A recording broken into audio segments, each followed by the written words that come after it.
नमस्कार, सियासी अखाड़ा देख रहे हैं आप। मैं हूं आपके साथ वरुण गोयल। हरियाणा में नायब सिंह सैनी ही मुख्यमंत्री रहेंगे। पंचकुला में बीजेपी विधायक दल की मीटिंग में यह तय हो गया। कोई सरप्राइज नहीं था, सब कुछ जस का तस रहा और नायब सिंह सैनी एक बार फिर शपथ लेने जा रहे हैं मुख्यमंत्री पद की। तो बंसीलाल, भजनलाल, ओम प्रकाश चौटाला, मनोहर लाल, भूपेंद्र सिंह हुड्डा उस फहरिस्त में नाम जुड़ गया है। अब नए मुख्यमंत्री नायब सिंह सैनी का जो लगातार दूसरी बार शपथ लेने जा रहे हैं, यानी कि बीजेपी ने कोई किसी तरह का किंतु परंतु नहीं था। नायब सिंह सैनी के नेतृत्व में चुनाव लड़ा गया, वो दोबारा बनने जा रहे हैं। पिछली बार मुख्यमंत्री बने थे तो अल्पमत में थे, मतलब जोड़ तोड़ से सरकार चल रही थी। अब अपने बूते सरकार है, मजबूत सरकार है, प्रचंड बहुमत की सरकार है। हरियाणा की सियासत में बदला क्या? दूसरा ये कि बीजेपी जिस तरह का भव्य शपथ ग्रहण समारोह करने जा रही है, इससे समझ आता है कि बीजेपी के लिए हरियाणा में इस जीत के मायने क्या हैं। क्या कुछ कहा गया, पहले वो सुनवाते हैं, फिर चर्चा करेंगे। और हमारी डबल इंजन की सरकार नीतियों को जन जन तक पहुंचाने का काम किया है और इतना बड़ा विश्वास जो हरियाणा की जनता ने आज तीसरी बार कंटिन्यूटी के अंदर ये भारतीय जनता पार्टी के ऊपर किया है, ये विश्वास, ये नरेंद्र मोदी जी की नीतियों का विश्वास है, ये नरेंद्र मोदी जी की ही गारंटी है जिसके ऊपर आज हरियाणा ने विश्वास किया है। और ये प्रण हरियाणा के लोगों ने लिया है कि हम मोदी जी के उस संकल्प को 2047 तक जो विकसित राष्ट्र बनाने का संकल्प आदरणीय मोदी जी ने लिया है, उसको आगे बढ़ाने का हम कार्य करेंगे। आप सबको मैं बहुत बहुत बधाई देता हूं। पुनः आदरणीय अमित शाह जी का बहुत बहुत धन्यवाद और मोहन यादव जी का यहाँ पहुंचने पर स्वागत करता हूं। पहली बार हरियाणा में लगातार तीसरी बार भारतीय जनता पार्टी, उसका मुख्य कारण है हमारे प्रधानमंत्री नरेंद्र मोदी जी जब संगठन का काम देखते थे तब हरियाणा के प्रभारी रहे। हरियाणा के विकास की जरूरियातें, हरियाणा के जनता का सर्वांगीण विकास, इसके लिए उनके मन में हरियाणा की समस्याओं की समझ उसी वक्त से जब मोदी जी देश के प्रधानमंत्री बने, हरियाणा में भारतीय जनता पार्टी ने अकेले जाने का निर्णय किया और पहली बार पूर्ण बहुमत की भारतीय जनता पार्टी की सरकार बनी। श्री मनोहर जी इसके मुख्यमंत्री बने और मनोहर जी के नेतृत्व में लगभग 9.5 साल सरकार चली। जब पार्टी ने मनोहर जी को केंद्र में दायित्व देने का निर्णय किया, हमारे युवा मुख्यमंत्री को पार्टी ने बागडोर सौंपी और उनके नेतृत्व में तीसरी बार हमें चुनाव जीत कर आए। ये चुनाव देश भर के राजनीति के पंडितों के लिए आश्चर्य पैदा करने वाला चुनाव। सबने दिल्ली में एक आकलन लगा दिया था कि इस बार भाजपा की सरकार नहीं बनी, परंतु हरियाणा की जनता का मैंडेट भाजपा के पक्ष में आया। कई खास मेहमान हमारे साथ जुड़ गए। हमारे साथ वेद प्रकाश विद्रोही जी कांग्रेस का पक्ष रखने के लिए जुड़े हैं। हमारे साथ प्रोफेसर विदु रावल भारतीय जनता पार्टी का पक्ष रखेंगे। रजत पंजेटा है इंडियन नेशनल लोकदल से। एक अच्छा पैनल मुझे दिखाई दे रहा है और अच्छी चर्चा की मैं उम्मीद के साथ चर्चा की शुरुआत करता हूं। वेद प्रकाश विद्रोही जी, एक बार फिर से बीजेपी सरकार, एक बार फिर से नायब सिंह सैनी मुख्यमंत्री, 2014 से अब तक सबसे ज्यादा मजबूत नंबर के साथ मुख्यमंत्री। हरियाणा की सियासत में ऐसा लग रहा है कि कुछ स्थायित्व जो है वो आ रहा है सत्ता के लिहाज से। वरुण जी, आपको, भाई रजत पंजेटा जी को, भाई रावल जी को और दर्शकों को मेरा नमस्कार। सबसे पहले भाजपा को बधाई कि वो तीसरी बार एक पूर्ण बहुमत की सरकार बना रहे हैं। वही नायब सिंह सैनी जी को भी बधाई कि वो दूसरी बार हरियाणा के मुख्यमंत्री बन रहे हैं।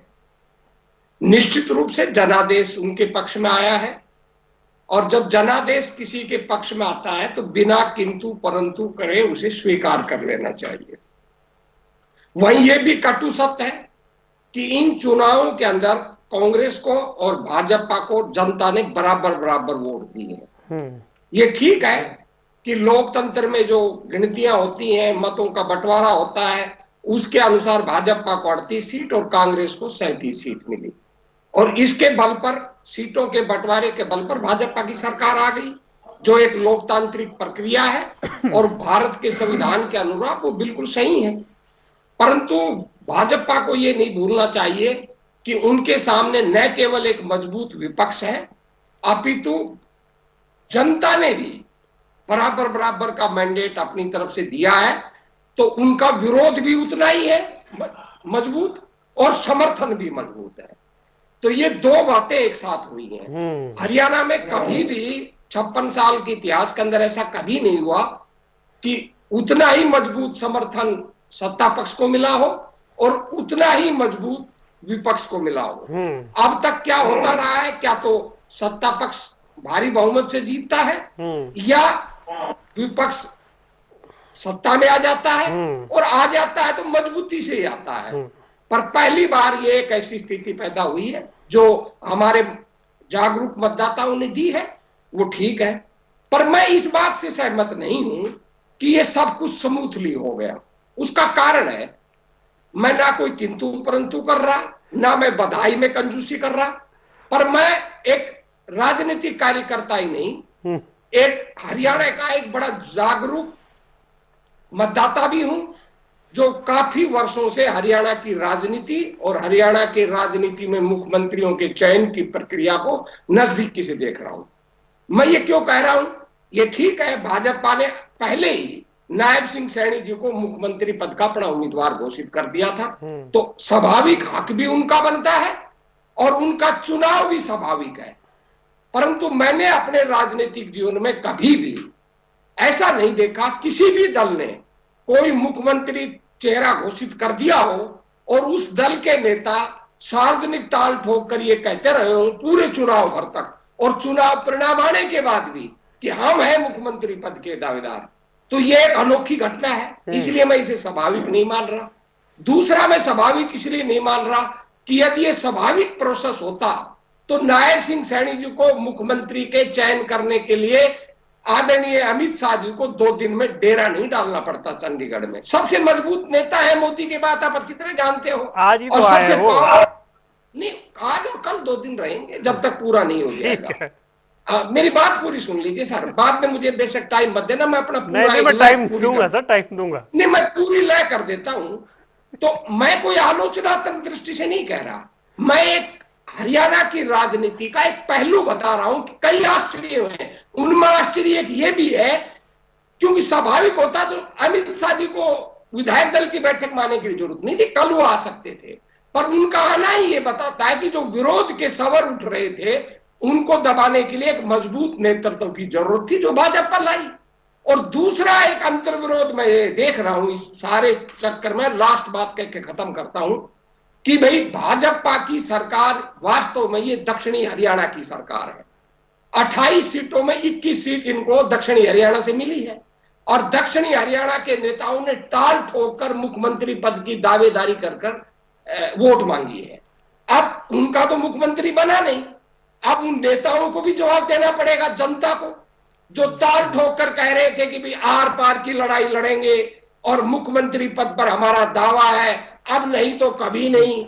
और जनता को भी उनसे पूछना पड़ेगा कि भैया आप हमको बार बार ठग कर, 3 बार आपने हमें ठग लिया मुख्यमंत्री की वोट मांगकर, और तीनों बार भाजपा की सरकार हमारे बल पर बनी। दक्षिणी हरियाणा के एक बड़े नेता का जो बयान वायरल हो रहा है ना, राहुल साहब आ रहा हूं आपके पास, वो बयान ये है, हम चाहेंगे तो हम बनने देंगे तो बनेंगे ना हुड्डा मुख्यमंत्री। ये बयान ज्यादा वायरल हो रहा है। ये भी है सर, मैं सहमत हूं, ये भी कहा है, तभी तो ध्रुवीकरण हुआ है। ठीक है, आपको याद होगा, मैं पूरे चुनाव की बहस के दौरान, मैं खत्म कर रहा हूं बात, आपने याद दिला दी तो कह रहा हूं, आप जानते हो कि मैं पूरे चुनाव के दौरान आपके साथ जनता टीवी में नहीं आया। संयोग से मेरी पार्टी ने आपके पास भेजना उचित नहीं समझा या आपने मुझे बुलाना उचित नहीं समझा, पर मेरी आपकी बात हुई थी, आपने मेरा आकलन पूछा था फोन पर एक बार, आपको याद है? ऑफ द रिकॉर्ड बातें नहीं करेंगे यहाँ पे, छोड़ दीजिए। नहीं, मैं ऑन रिकॉर्ड कर दूंगा, मैं ऑन रिकॉर्ड कर रहा हूं। जब आपने मेरे सवाल पूछ लिया कि ये बयान वायरल हो रहा है, तब मैंने आपको बड़ी मजबूती के साथ कहा था कि भाई ये चुनाव आखिर के अंदर जातीय ध्रुवीकरण पर होगा और उस जातीय ध्रुवीकरण को कांग्रेस रोक नहीं पाई तो ये हारेगी। चलिए। ये मैंने आपको कहा जी, था, ठीक आपको है। याद होगा। नहीं, मुझे याद है। Professor Vidhu Rawal, smooth transition तो नहीं कहेंगे, वही मुख्यमंत्री बने हैं, लेकिन विद्रोही जी को लग रहा है सब कुछ स्मूथ नहीं हुआ है। वरुण जी, आपको नमस्कार और आपके माध्यम से जनता टीवी देख रहे सभी दर्शकों को, जो हमारे साथी पैनलिस्ट हैं विभिन्न पार्टी इससे स्मूथ नहीं हो सकता था।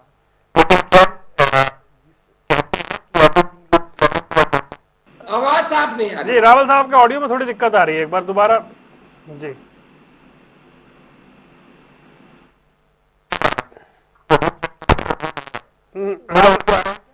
ऑडियो और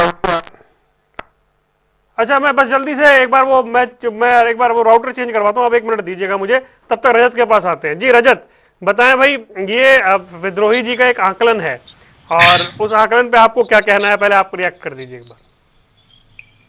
देखिए, जो विद्रोही केला सिर्फ राव इंद्रजीत के संदर्भ की बात नहीं हो रही है, वो अनिल विज जी ने भी अपना उस चीज पे ताल ठोकी थी कि मुख्यमंत्री मैं भी बन सकता हूं, और उन्होंने कुछ उदाहरण भी दिया था।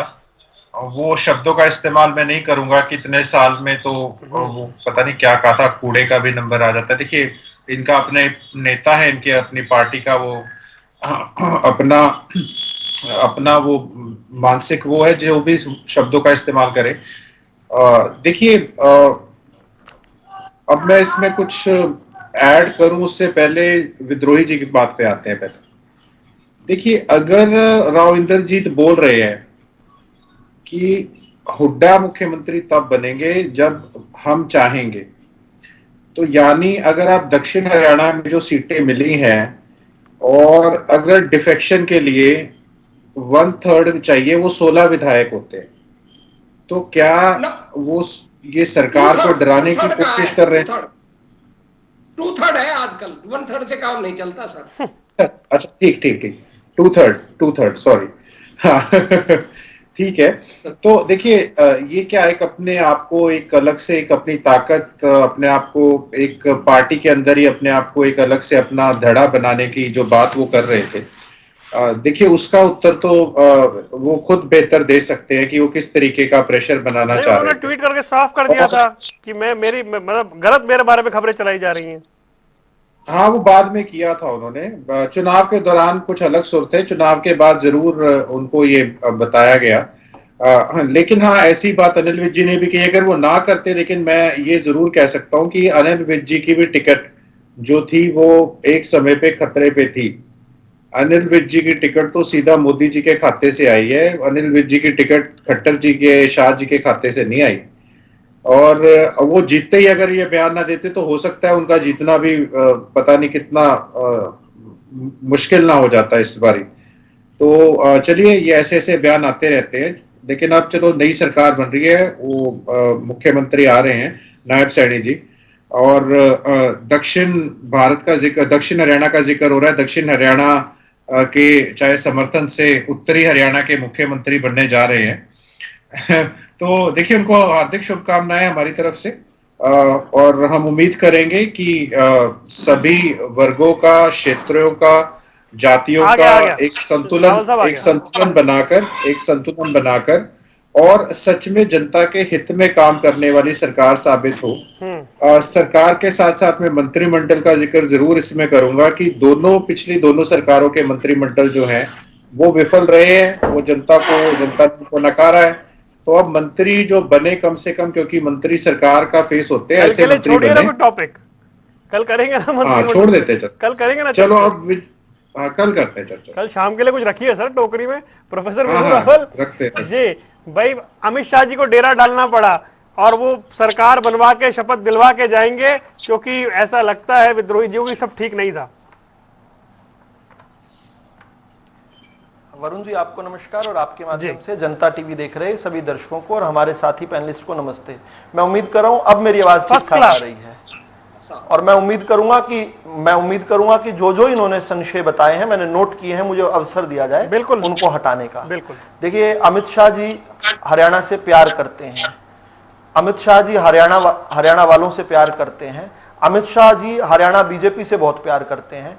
और वो इसलिए करते हैं क्योंकि अमित शाह जी दुनिया का सबसे बड़ा जो संगठन भारतीय जनता पार्टी बनाया, उससे पहले जब वो अध्यक्ष बने थे, तो सबसे पहला जो नतीजा सुखद आया था भारतीय जनता पार्टी के पक्ष में, वो 2014 में भारतीय जनता पार्टी की हरियाणा में ऐतिहासिक अप्रत्याशित प्रचंड जीत थी। 4 विधायकों से बढ़कर 47 विधायकों पर आए थे। अमित शाह जी के कार्यकाल की पहली जीत हरियाणा ने दी थी। इस नाते से अमित शाह जी बहुत प्रेम करते हैं। दूसरी बात, अमित शाह जी नायब सैनी जी से भारतीय जनता पार्टी हरियाणा से बहुत प्यार करते हैं। इसका उदाहरण हम 3 महीने पहले जानते हैं कि इसी पंचकुला की ही धरती पर, क्योंकि मैं पंचकुला से आपके बीच में जुड़ा हूं, पंचकुला की ही इसी धरती पर वो चौधरी नायब सिंह सैनी जी को 3 महीने पहले घोषित कर गए थे कि उनके नेतृत्व में, चौधरी नायब सिंह सैनी जी के नेतृत्व में भारतीय जनता पार्टी ये चुनाव लड़ेगी और जीतने के बाद उनके नेतृत्व में सरकार बनेगी। तो इस नाते से बहुत प्रासंगिकताएं जुड़ी हुई हैं। इसके अलावा भी हम जानते हैं, रोहतक भी वो 3 दिवस के दौरों पर रहे।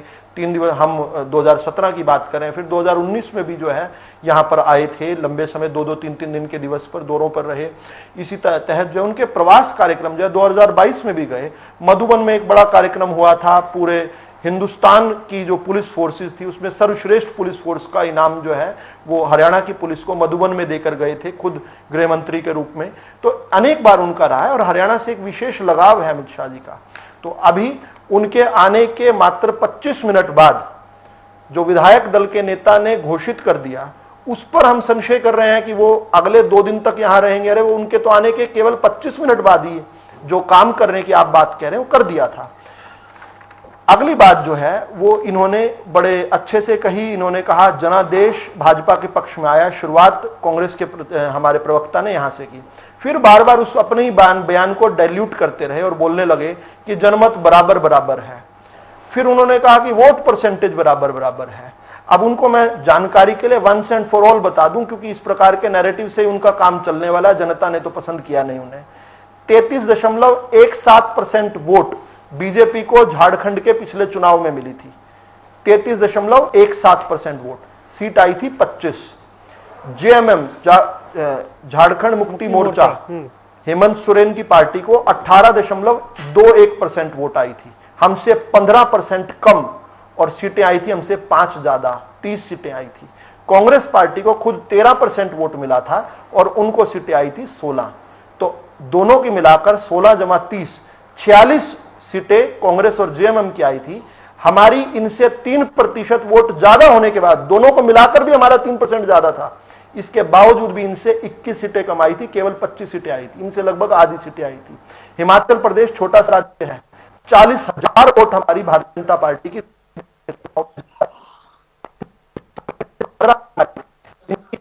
15 सीटों का फर्क आ गया। नहीं, हिमाचल में तो मैं था, तो ये फैक्ट है भाई। 25 नहीं, बाकी भी मैं फैक्ट बोलता हूं। मैं वेद प्रकाश जी की तरह इस फैक्ट नहीं कोट हिमाचल करता। का सही है। मध्य प्रदेश में हमें वोट परसेंट मिला 2018 में 41% और कांग्रेस को मिला 40%। हमारी सीटें आई 109, कांग्रेस की सीटें आई 114। तो कम, कृपया करके अपने फैक्ट जारी रखा कीजिए। आपने of the record Varun ji से क्या बात कही वो नहीं मुझे पता। आपने ऑन रिकॉर्ड चुनाव वाले दिन भी, जब मत गिनती शुरू हुई थी, उस समय आपने एक चैनल पर एक बात कही थी। और वो क्या कहा था कि मैं तो खुद ही कह रहा था कि 55 से लेकर 62 तक कांग्रेस की सीटें आएंगी। मेरा तो आकलन है, क्योंकि मैं तो जमीन पर रहता हूं, जमीन का काम करता हूं। ये मैं आपको रिकॉर्ड भेज दूंगा, आप ही थे उस चैनल पर। आप बीच में नहीं बोले, मैं पकड़ता हूं। मैं सुनिए नहीं, सभी का नहीं था। ये जो तथा कथित आर्मचेयर एक्सपर्ट्स हैं, सुनिए देखो वरुण जी, आपने तो ये तारीफ की थी कि अच्छा आज अच्छी डिबेट होगी। अब मैं इनकी छिछल्लेदार करने लगा। मैं कह रहा हूं, इनको कहिए मेरे बीच में ना बोले, मैं इनके बीच में नहीं बोल रहा हूं। मेरे बीच में मत बोलिए। वेद प्रकाश जी तो और चुभने वाली बातें बोलने वाले। अरे भाई, और चुभने वाली बातें बोलने वाले। अभी रुक जाइए, अभी थोड़ा बचाइए, एनर्जी बचा के रखिए। अरे भाई, थोड़ा एनर्जी बचा के रखिए। अब मैं फैक्ट छोड़ता हूं, उसमें आपको तकलीफ हो जाती है। आप दोनों बातें कहते हैं, आप दोनों वरुण जी प्लीज, जब मैं इनके बीच में नहीं बोला तो मेरा अधिकार बनता है, अनइंटरप्टेड मेरा बोलने का अधिकार बनता है। रावल मैं इनके बीच में नहीं बोला। साहब, प्रोफेसर साहब, नहीं तो फिर मैं भी यही काम करूंगा। नहीं, मेरे को बहुत देर बाद मौका मिला, बहुत देर बाद अरे मौका मुझे एड्रेस तो करने दीजिए विद्रोही जी, विद्रोही जी। गलत क्वेट करने का अधिकार नहीं है। अच्छा, रुकिए, मैंने रुकिए। क्या अरे कहा मैं बता देता हूं। नहीं, मुझे गलत कैसे क्वेट करेंगे आप? आप कुछ भी कहिए, मुझे क्या आपत्ति है। मैंने कहा था कि मेरा अनुमान 50 से 55 में बता रहा हूं, पर जो आप रिजल्ट दिखा रहे हैं 55 से 62 बता रहे थे। हरियाणा न्यूज की डिबेट थी, अरे छोड़िए, मैं उस डिबेट में किसी खुद और उपस्थित था। चैनल पे क्या चर्चा हुई प्रोफेसर साहब, उस पे यहाँ क्या बात करनी, छोड़िए ना, आज अरे की भाई, बात आपके करिए। चैनल पर तो आ ही नहीं रहे थे ना ये। अच्छा, वर्तमान पे आज चलो की बात एक करिए। बार शांत छोड़ करवा दो दीजिए, ना। छोड़ मैं दीजिए। ये जो विद्रोही ये जो अच्छा, मैं कह तो रहा हूं, इस विषय से आगे बढ़ते हैं। सुनिए, मैंने कहा है, मैं इनकार नहीं कर रहा हूं। मैंने कहा कि मेरा आकलन 50 से क्या मैं चलिए, अपनी ठीक बात है। बोल सकता हूं? आपका आकलन था अनुमति 50 है प्लस, मुझे वो नहीं हुआ, uninterrupted बोलने ठीक है, की? वो आपका, हाँ ठीक है। अरे नहीं, 55 से 62 का आकलन दे रहे थे साहब, प्रोफेसर साहब, आप और कहाँ बोल रहे अटके? थे 70 भी आ जाए तो हैरानी नहीं होगी। सर आगे बढ़िए ना प्लीज, प्रोफेसर साहब। वरुण जी ये बात ठीक नहीं है, वरुण जी मैं इनको बोलने नहीं दूंगा। अरे नहीं, मैं इनको इनसे वादा अरे करता हूं, मैं नहीं इनको भाई। बोलने नहीं अच्छा दूंगा। विद्रोही जी रुक जाइए, अगर ये ऐसे डिबेट कराना विद्रोही चाहेंगे, जी, ये सर खेल खेलना विद्रोही जी, चाहते हैं आपने मेरे अपना साथ, पॉइंट रख लिया। मैं इस खेल में भी इनको हरा दूंगा। मैं इनको इस खेल में भी, अरे देखिए कितना चोर की दाढ़ी में तिनका, चोर की दाढ़ी में तिनका वाला उत्कृष्ट उदाहरण है ये। अब बौखला गए, अब जब सच सामने आ गए बौखला गए। अब तक बहुत बड़े एक्सपर्ट बन रहे थे, अब तक बहुत जानकारी, मुझे तो ऐसे मत 2 साल करिए पहले भाई। 2 साल पहले आपके स्टूडियो में बता रहे थे, मुझे 2 साल पहले जनता टीवी के दिल्ली स्टूडियो में बता रहे थे कि भूपेंद्र सिंह हुड्डा की 70 सीटें आने वाली हैं। अच्छा, क्या छोड़ बातें कर रहे हैं? दीजिए 2 साल पहले की बात बता रहे छोड़ हैं। दीजिए प्रोफेसर मैं याद साहब, रखता हूं भाई, इतिहास मैं में याद जा रहे हैं। रखता हूं, आज की याद बात करिए, रखता हूं। 16 अक्टूबर की बात करिए प्लीज। आज की और भी बताऊं। अच्छा रुक जाइए, ये विद्रोही जी, विद्रोही जी, ये जब चोरी पकड़ विद्रोही ली जाती है जी, ना, ठीक है, चर्चा को आगे जब बढ़ाते चोरी हैं। पकड़ लेते हैं हम लोग, मेरे एक तो इसके सवाल है ना, कारण मैं से- पूछ लूं। इस बात की है, अपनी तरफ से कुछ भी कहो। एक दो और मैं इनकी नकाब उतारना चाहता हूं, मुझे अवसर दीजिए। मेरे को इन्होंने गलत क्वेट किया और था। वेद प्रकाश जी ऐसे नहीं अच्छा, बच आगे पाओगे बढ़िए भाई, मैं ठीक है। नकाब उतार के आपने जाऊंगा आज की 50 डिबेट प्लस, में। ठीक है, डिबेट आपका में आकलन नकाब 50 उतार प्लस के होगा, जाऊंगा। मैंने मान लिया ना, ठीक है, रुकिए। सुनिए, नहीं 50 प्लस नहीं था, रावल साहब, 55 to 62 सर इन्होंने जिस कोट किया था। चैनल पे डिबेट ही नहीं हुई, क्यों उस बात को पकड़ रहे हैं? रुक जाइए, अभी दिखा देता हूं उस वीडियो को। अरे मत चलाइए भाई। इस चैनल के यार स्टूडियो में, दिल्ली भाई स्टूडियो साहब, में मेरे को भी एक दो 2 सवाल साल पूछने पहले होते मुझे हैं, मेरे इन्होंने वादा को भी किया बख्श था। दीजिए, मेरे को सवाल भी पूछने हैं। और ये कहा था मैं डिबेट में आना छोड़ दूंगा अगर हमारी सरकार नहीं अरे आएगी। नहीं छोड़ दीजिए, सामने बैठे हैं साहब। अरे रुक जाइए रावल साहब, चलिए रुकिए। वेद प्रकाश विद्रोही जी, मेरा एक सवाल है आपसे, छोड़ चलिए दीजिए। चलिए कोई बात नहीं। विद्रोही जी, एक सवाल पूछता हूँ आपसे, जी, मुझे मतलब मेरी जानने में नहीं, दिलचस्पी थी। मेरी बारी है, मुझे एक बार बात सर, पूरी आप करने कंप्लीट दीजिए। करिए जल्दी से। वरुण जी अच्छा, अन्याय है, कंप्लीट वरुण जी करिए। अन्याय, अन्याय जल्दी नहीं है से सर, करता हूं। अभी अन्याय मेरे साथ हो इन्होंने रहा जो है। बोला मैं तो उस पर कटाक्ष कर रहा हूं।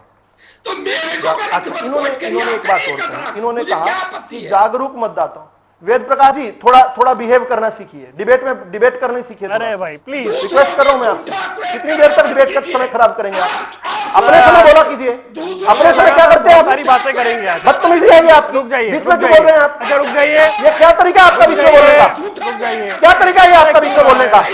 रस्सी जल गई, बन नहीं गया, किसने जनता ने कुएं में लगा दिया? एक को हार में गरीब किसने लगाया कुएं में आपको? चाहिए बस। बदतमीजी है आपकी। आपके समय हम चुपचाप सुन रहे हैं और हमारे समय आप लगातार जबान चलाई जा रहे हैं। नहीं रुकिए, क्या तरीका है ये? रुकिए भाई प्लीज, मैं फिर कह रहा हूँ, एक जीत में भाई विलंब ये हो जाए, कितना एक समय हार वेस्ट में कर चुके हैं। गरिमापूर्ण और हो जाए, वरुण जी आप पर दबाव है ये।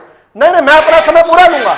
ये इनका समय काट लीजिए, लेकिन बात ये जो मेरे समय डिस्टर्ब कर रहे हैं इनका नहीं, समय अच्छा, काट लीजिए। अपनी बात कंप्लीट करिए। भाई इनका समय काट लीजिए, अरे ये मेरे को नहीं, डिस्टर्ब कर रहे हैं, किसी इनकी का आवाज है तो बात फिर नीचे बात कीजिए। पूरी कीजिए रावल साहब। ये तो बदतमीजी है, अरे बात पूरी कीजिए ये ना। बदतमीजी है खुली। सर, इनके समय जब हम चुप रहे, इनका आप फर्क भी बनता है हमारे हमें चुपचाप सुनना। आप भी वहीं रुके हुए हैं, बात पूरी कीजिए। भाई बिल्कुल वहीं रुकूंगा, बुली नहीं होऊंगा। अरे नहीं जब होगा हरियाणा की बुली आप। जनता इन बदमाशों सर, गुंडों की आपको लठाओं कौन से बुली कर बुली नहीं सकता है? हम बुली क्यों होंगे? अरे आपको कौन बुली कर सकता है? बात पूरी कीजिए। ये अकेला बेवकूफ देखिए, इन्होंने एक और बात कही। इन्होंने कहा कि मैं जागरूक मतदाता हूं। घस उठता है। बोली जा रहे हैं, आप शर्म बोलिए नहीं ना, आ रही, प्लीज, आप शर्म कंटिन्यू नहीं आ रही, करिए बोली ना। जा रहे हैं। नहीं, मैं इस तरह नहीं बोल सकता। अरे आप मैं मछली बोलिए मार्केट तो में सही। थोड़ी बैठी हैं, सब वे डिबेट करने बैठे हैं। सर बोलिए। तो जागरूक मतदाता बताया खुद को, खुद ही सर्टिफिकेट ले लिया और उसके बाद कहते हैं कि सार्वजनिक घोषणा की कुछ लोगों ने कि हम मुख्यमंत्री हैं। वरुण जी, असल में क्या हुआ कि हमने मीडिया ने कुछ अन्याय किए हैं, अब उन अन्यायों की तरफ जाना चाहिए। अनिल विज जी की वो बाइट निकालिए, उस समय की बाइट्स निकालिए। उन्होंने ये कहा कि मैं दावा नहीं करता हूं मुख्यमंत्री बनने का, लेकिन अगर मुझसे पूछा जाए कि आप मुख्यमंत्री बनना चाहेंगे तो मैं इनकार नहीं करूंगा। उन्होंने हर बाइट के पहला सेंटेंस ये कहा कि मैं कोई दावा नहीं कर रहा हूं, कोई दावा नहीं कर रहा हूं। और उसके बाद भी बेशर्मी से इस बात को हमारे विपक्षी साथियों द्वारा यह प्रसारित करना, उन्होंने दावा कर दिया, उन्होंने दावा कर दिया, उन्होंने दावा, उनका पहला सेंटेंस ये था अगर मैं झूठ कह रहा हूं तो मुझे सजा दीजिए। इसी प्रकार से राव इंद्रजीत जी का नाम ये दूसरा लेते हैं। राव इंद्रजीत जी ने क्या कहा कि अगर भारतीय जनता पार्टी ने पहले से मुख्यमंत्री घोषित ना किया होता तो भाई मैं भी सीनियर था, लेकिन क्योंकि अब भारतीय जनता पार्टी ने अपना उम्मीदवार घोषित किया हुआ है इसलिए नायब सैनी जी के उसमें लड़ेंगे। अगर यह बात उन्होंने ना कही हो तो मैं कसूरवार हूं। लेकिन यह गलत नैरेटिव चलाना, उस नैरेटिव जिसको जनता ने नकार दिया उस पर लगातार टिके रहना, और फिर कहते हैं कि विरोध के स्वर उठ रहे हैं। अरे विरोध के स्वर तो ये उठ रहे हैं कि 18 तारीख की आपकी विधायक मंडल की बैठक है, विधायक दल की बैठक है, और आपके पूरे विधायक नहीं पहुंचने वाले। मैं अभी बता रहा हूं, और इसलिए नहीं पहुंचने वाले, इसमें भाजपा को कोई वो नहीं रहेगा क्योंकि आप अलग अलग गुटों में, कबीलों में बटे हुए हो। आप एक जगह कभी आज तक बैठ नहीं पाए। आज तक जितनी बार कांग्रेस की पिछले 10 साल में वोट डालने का अवसर हुआ विधायकों का, कभी एक बार भी सभी विधायकों ने एक जगह वोट नहीं डाला। कोई एक ऐसा स्थान मुझे चुनाव बता दीजिए जब विधायकों ने एक मत होकर कोई काम किया हो। हमारे यहाँ तो 15 और 20 मिनट वोट डालने की क्या पता सर्वसम्मति से फैसला हो जाए। अच्छा, एक मैं और हैरान हूं, एक मैं और हैरान हूं। कई बार क्या होता है कि एक प्रवक्ता की बात जो है तासीर दूसरे पे चढ़ जाती है। रजत पंजेटा जी बड़े संजीदा प्रवक्ता हैं, अच्छे व्यक्ति हैं। उन्होंने आज बड़ी, मुझे लगता है कुछ वेद प्रकाश जी का इफेक्ट होगा, उन्होंने कहा अनिल विज जी की टिकट खतरे में थी। अगर अनिल विज जी की टिकट खतरे में थी तो 90 की 90 हमारी टिकटें खतरे में थी। ये कहां से लेकर आते हैं भाई? ये घर में बैठकर किस प्रकार की स्टोरीज बना देते हैं। फिर इन्होंने हमसे अपेक्षा रखी संतुलन की, और मैं यहीं पर ही वेद प्रकाश जी की और भाई रजत पंजेटा की बात पर बात कह रहा हूं। भारतीय जनता पार्टी को तीसरी बार सरकार बनाने का अवसर ही इसलिए मिला है, अवसर ही इसलिए मिला है क्योंकि आपकी सरकार की तरह सिरसा और रोहतक की सरकारें नहीं आई है। ये हरियाणा की 10 साल तक हमने हरियाणा की सेवा की है, हरियाणवियों की सेवा की है। हरियाणा एक, हरियाणवी एक के नारे के साथ, एक भारत श्रेष्ठ भारत के नारे के साथ समान विकास और मित्रता के दम पर किया। हमने भेदभाव नहीं किया। जहां पर हमारे विधायक नहीं है ना, वहां पर भी नहीं किया। तभी आप क्या कह रहे हैं दक्षिण हरियाणा की सरकार है? साहब, ना दक्षिण हरियाणा की सरकार है, ना पश्चिम हरियाणा की सरकार है, ना उत्तर हरियाणा की सरकार है। ये प्रत्येक हरियाणवी की सरकार है, और हरियाणवियों में भी सबसे गरीब, सबसे विद्रोही जी, अब मेरा एक सवाल है आपसे। ये कांग्रेस की, मैं पूरा कर रहा हूं, ये कांग्रेस की वो बेशरम सरकार नहीं है जो कहती है कि पहले संसाधनों पर, राष्ट्र के संसाधनों पर पहला हक अल्पसंख्यकों का और विशेष रूप से मुसलमानों का होगा। हमारे यहां पर हरियाणा के अंदर सबकी बराबर सरकार है, और उसमें भी सबसे ज्यादा किसी की चिंता होगी तो पंक्ति में खड़े अंतिम व्यक्ति की, सबसे गरीब व्यक्ति की होगी। अंत्योदय के भाव के साथ उसको मंत्र बनाकर हम हरियाणा की सेवा करने के लिए हमें जनादेश मिला है, और हम जनता का बारंबार धन्यवाद करते हैं, उनका आभार प्रकट करते हैं कि उन्होंने हरियाणा को ऐसे लोगों से बचा लिया जो लोग हरियाणा को निगलना चाहते थे। चुनाव से पहले इस प्रकार की जिज्ञासा है ये जानने में, जैसे बीजेपी ने हरियाणा में तीसरी बार रिपीट किया, उत्तर प्रदेश में दूसरी बार किया, असम में, त्रिपुरा में, उत्तराखंड में, मध्य प्रदेश में तो 18 साल सरकार चलाई। मुझे याद नहीं आ रहा कांग्रेस ने आखिरी बार किस राज्य में रिपीट किया था। आपके पास अगर हो तो मुझे बताना, क्योंकि मेरे को याद नहीं आ रहा। ये क्या मतलब बीजेपी कैसे कर लेती है? देखिए, कांग्रेस ने लगातार 3 बार महाराष्ट्र में रिपीट किया 2014 तक। कांग्रेस ने हरियाणा में 2 बार रिपीट किया। कांग्रेस ने असम में 3 बार रिपीट किया। आखिरी बार कब किया था? अरे मैंने कहा, मैंने शपथ क्या आप करियो क्या 2014 तक, मैंने उससे आगे तो कहा ही नहीं। क्या शपथ प्रयोग किया? आखिरी बार 2011 में असम में इनकी दूसरी बार सरकार बनी थी। मैंने क्या कहा है? असम के बाद इनको दोबारा अवसर नहीं मिला। सर, महाराष्ट्र वाली सरकार 2009 में बन गई थी, हरियाणा वाली सरकार 2009 में बन गई थी। अरे असम 2011 के बाद इनको अवसर नहीं मिला रिपीट रुकिए, करने विद्रोही जी से का, मैंने और पूछा। असम में भी लगातार भाजपा की सरकार बन रही है। जी, अरे पिछली 2 बार से भाजपा की रावल सरकार साहब, बन रही है असम में। मेरा सवाल है, विद्रोही जी जवाब दे रहे हैं, 1 मिनट जी, बोलिए विद्रोही जी। मैंने 2014 इनको एक बार कोई देख ले, उसके बाद बर्दाश्त नहीं कर सकता। अगर किसी से गलती से भी इनकी सरकार रुकिए, किसी से जनता से रावल बन साहब, जाती रुक जाइए, है रुक जाइए। तो दोबारा गलती नहीं रुक करती जाइए, जनता रुक जाइए, इनको रावल दोबारा साहब, चुनने रुकिए की। प्लीज विद्रोही जी। मैंने सर 2014 के बाद तो कही नहीं जी। उससे बात नहीं हुई है, मैं सहमत हूँ। आपने पूछा 2009 में बनी थी, महाराष्ट्र की हरियाणा की सरकार 2009 में बनी थी, 14 में तो हमारी सरकार रिपीट हो बनी। गई ना। हाँ, वो टेक्निकली ठीक है कि 9 में रिपीट हो गई। 9 में रिपीट हुई, 2014 के 9 में रिपीट हुई, 14 में नहीं हुई, 11 में आखिरी बार रिपीट हुई थी असम में, और उसके बाद से 2 चुनाव हो गए, दोनों बार असम में हमें मिल रहा है। ठीक है। 2016 और 2021 में असम में भी हम लगातार बन रहे हैं। रुकिए। असम में 2017 तक थी कांग्रेस की सरकार भाई। आखिरी बार चुनाव कब हुआ था साहब? 2016 तक थी। 2016 के बाद असम में नहीं है, 2011 के बाद असम में नहीं, असम वालों ने भी पिंड छुड़वा लिया। ठीक है, 16 हो 17 हो, मुझे उसमें चलिए ठीक है, आगे बढ़िए प्लीज। मैंने क्या कहा 2014 के बाद नहीं आई। आपके सवाल का जवाब मैंने कौन सा गलत दे दिया? 2009 में बनी थी आखिरी बार हरियाणा में, महाराष्ट्र में, और 2011 में आखिरी बार असम में बनी। अरे उसके बाद 11 में किसी प्रदेश में दोबारा नहीं बनी। 11 में रिपीट आखिरी बार हुई, उनका कहने का मतलब ये है विद्रोही जी। आप चुनाव ईयर को तो काउंट करते हैं ना। चुनाव ईयर कौन सा था? 2014।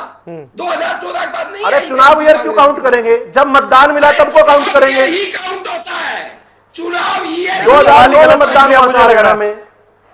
अच्छा, मेरी गलती है, मैंने सवाल गलत पूछ लिया, छोड़ दीजिए। 2014 में हुआ है। सवाल तो ठीक था, ये जलेबी की तरह घुमाना जानते हैं। ये फैक्ट्रियों में जो जलेबी खाते हैं, फैक्ट्रियों की बनी हुई, ये इसी प्रकार से जलेबी की तरह घुमाते रुकिए हैं। भाई। मैं वो व्यक्ति नहीं हूं जो तथ्यों को जानता नहीं और ज्ञानी बन जाता है। इसने कहा आपके ज्यादा तथ्य जानता हूं। आपको 7 जन्म लगेंगे इतने तथ्य इकट्ठे करने में जितने तथ्य मैं जानता हूं। आपके तथ्यों की धज्जियां उड़ाता हूं हर डिबेट में धज्जियां उड़ाता हूं। अभी धज्जियां उड़ाई आपके तथ्यों की मैंने, और बार बार धज्जियां उड़ाऊंगा। आपका ये नकाब उतारूंगा, आप सबसे झूठ रखता हूं, आपके झूठ का नकाब उतारूंगा हूं। आपको तथ्य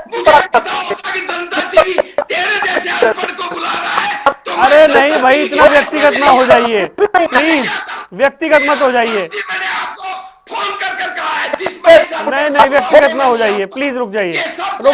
नहीं, प्लीज नहीं, डोंट गेट पर्सनल, बिल्कुल नहीं। रजत पंजेटा 1 मिनट रुक जाइए, प्लीज रुक जाइए। ये तो कह रहे थे मैं डिबेट पर आना छोड़ दूंगा अगर कांग्रेस की सरकार में बनी। मत करो, मैंने ये कहा है केवल। अब राव इंद्रजीत को मैंने रजत आ रहा हूं। मैंने अनिल विज को क्वेट किया, मैंने राव इंद्रजीत को क्वेट किया। मेरे पास वीडियो में उन्होंने तो यहां तक कहा 3 बार हमारी सरकार में ना हमें सम्मान मिला, ना हमें सरकार में भागीदारी मिली, ना हमें विकास में भागीदारी ऐसा नहीं मिली। कहा उन्होंने आज ही कहा है कि चौकीदार की जिम्मेदारी दोगे, चौकीदार की लूंगा। अगर चौकीदार की जिम्मेदारी दोगे, चौकीदार की लूंगा। बात कर रहे हैं रावल साहब। अगर चपड़ासी की जिम्मेदारी दोगे, चपड़ासी की इंद्रजीत की बात कर रहे हैं। आज की ताजा बयान उठाओ ना। अरे चला लिया हमने, आज ताजा बयान उठाओ ना। और 5 सिलेक्टिव एमिनेसिया चल गया हमारे। सिलेक्टिव एमिनेसिया अपनी पार्टी के नेताओं को बताओ। कैप्टन अजय यादव क्या कह रहे हैं? कुमारी शैलजा क्या कर रही है? अंबाला कैंट के कांग्रेस के प्रत्याशी क्या कह रहे हैं? असम के कांग्रेस के प्रत्याशी शमशेर गोगी क्या कह रहे हैं? ये बयान लगाओ। हमारी पार्टी का वो भी पुराना अपने रजत पंजेटा के पास जाने दीजिए भाई, दोनों रुकिए प्लीज। मैंने सर चुनाव के समय कहा है, मैंने ये नहीं कहा कि मैंने क्या चुनाव के समय ये कहकर। अरे चुनाव के समय भी गलत बोल रहे हैं आप। चुनाव के समय भी कुछ और कहा था। चुनाव के समय भी गलत कह रहे हैं आप, झूठ बोलते हैं आप। अरे भाई रुक जाइए, इतना नहीं झूठ बोलना। रुक जाइए। रजत पंजेटा के पास जा रहा हूं भाई, प्लीज। रजत मुझे एक बात बताए, कांग्रेस में अभी विधायक दल का नेता चुना जाना है, उससे पहले भूपेंद्र सिंह हुड्डा के आवास पर आपात बैठक बुलाई गई। मतलब आपको क्या लगता है, क्या जरूरत है इसकी? देखिए, फिर वही शुरू से एक व्यक्ति के हाथ में सारा का सारा दारमदार जो पार्टी का रहा, और जो पार्टी एक ही व्यक्ति के पीछे पीछे चलती रही, बजाय जमीनी हकीकत को टटोलने के, और भूपेंद्र सिंह हुड्डा फिर से एक अपना कुछ बगावती सुर सुनने में आया, वो अपनाए हुए हैं। 31 विधायक तो ये पहुंचे हैं, मेरे पास ताजा जानकारी आई है, 31 विधायक पहुंचे हैं अब तक। जी जी जी जी, बिल्कुल बिल्कुल। अब देखते हैं, वो तो कल बड़े घटनाक्रम होंगे, परसों। लेकिन अभी हाँ परसों। तो ये जो अभी विधु रावल जी ने अनिल विज जी के बारे में कुछ बात कही, जो इन्होंने बात कहने का काम किया। देखिए, जब नायब सैनी जी का मंत्रिमंडल था, दोबारा से जब गठित हुआ वो, तो अनिल विज जी को उस मंत्रिमंडल से बाहर कर दिया गया था, जबकि बड़े सीनियर मोस्ट मिनिस्टर थे और होम मिनिस्टर थे। तो उनको उनको मंत्रिमंडल से बाहर किया गया, और ना केवल बाहर किया गया, मुझे नहीं पता, विधु रावल जी की जानकारी भाजपा में रहते हुए अगर मुझसे कम है तो मैं इसका कोई इलाज नहीं कर सकता। थोड़ा पता करें, आप यहाँ सेंटर में हैं। अनिल विज जी की टिकट इतनी आसानी से क्लियर नहीं हुई थी। वो तो अगर पहली बात तो जब टिकट भी मिली उसके बाद भी अगर वहां चित्रा जी को टिकट मिलती कांग्रेस से, उनका जीतना असंभव था इस बार। तो चलो, पहली बात तो जो टिकट के बारे में मैं कोई बात कर रहा हूं, तो कुछ ना कुछ हमें भी, हमारे भी कोई विधु रावल जी से अच्छे मित्र होंगे जिनसे हमें भी जानकारी मिलती रहती है। और राजनीति में अच्छी बात है, मित्र होने चाहिए। और वो कल पता चल जाएगा जब मंत्रिमंडल का गठन होगा।